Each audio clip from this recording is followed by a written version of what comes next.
feel like I'm in a spa and I'm living for it. Hi guys, and welcome back to my channel. I just wanted to take a moment to say a huge thank you to everyone who's watching this, who's already subscribed to my channel. If you're new around here, my name is Shannon and I create videos based on all things around minimalism and living a wholehearted life. So if that's something that you're interested in, then please do subscribe to my channel so that you never miss another video.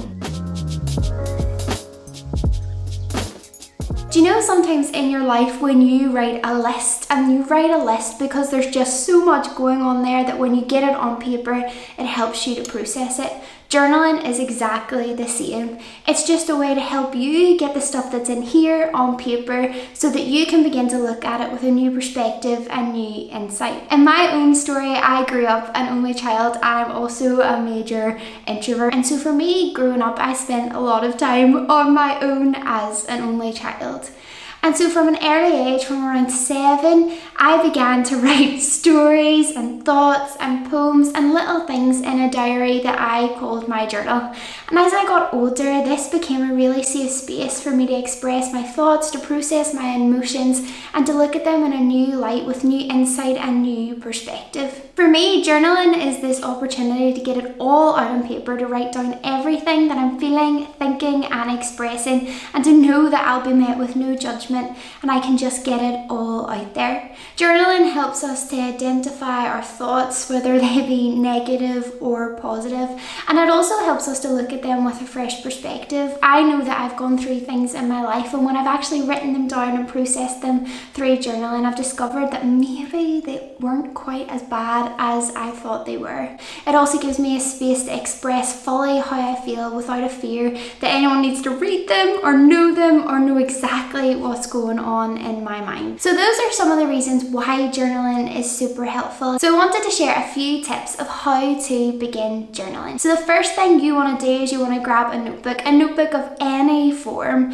Now, for me, for years, I actually wrote my journal online in a place called Google Docs. I just opened up a document, I would put the date at the top, and I would just write out my thoughts or whatever had happened in that day. And then in recent years, I've moved back to a written notebook or journal. If you like using tech, then maybe put your phone on Do Not Disturb and open like a notes form. If you like typing, then use Google Docs. If you're like me and you like good old-fashioned pen and paper, then a journal is the place to start. My second tip is train your brain with consistency. So choose one place and one time. So for me, I have a specific journal that I write in. So my brain remembers when it sees that journal, oh, that's what I do. I write in it, I journal in it. And this is really helpful because it trains your brain that when you look at that journal that you're ready to write those thoughts because you've done it before. Picking a specific time is also super helpful. In the beginning, you might need to be a little bit more structured. As you go on journaling, maybe you won't need to be, but I choose to journal every morning. That tends to be when I do it. And so again, in that way, by picking a specific time in which I journal, I'm training my brain with consistency. Because what you want to do is you want to make this a habit. You want your brain to recognize the journal and the time of day and to automatically go, it's time to write, it's time to journal. My tip number 3 is make it easy. So whatever way you choose to do it, whatever time you choose to do it, make it easy for yourself. Tip number 4 is write everything and nothing. This is your journal. You can write whatever you want in there. Maybe you write state secrets in there. Maybe you just write thoughts. Maybe you write about certain things but not other things. Honestly, this is a space for you to explore and figure out what way this really serves you. Don't worry if it's a mess. I wish I had told myself this in the very beginning. I sometimes really struggled with keeping a journal because I wanted it to be pretty. Do you know those ones you see on Pinterest, like the bullet journals with the beautiful drawings, the gorgeous writing, all of that? And I actually just stopped journaling because I thought of it as like an art project or a test that I would get graded in. But actually it's okay. My journals are messy because my thoughts are messy. And so honestly, do not be afraid. If you're super creative and you like to make pretty things and that helps you, then go for it.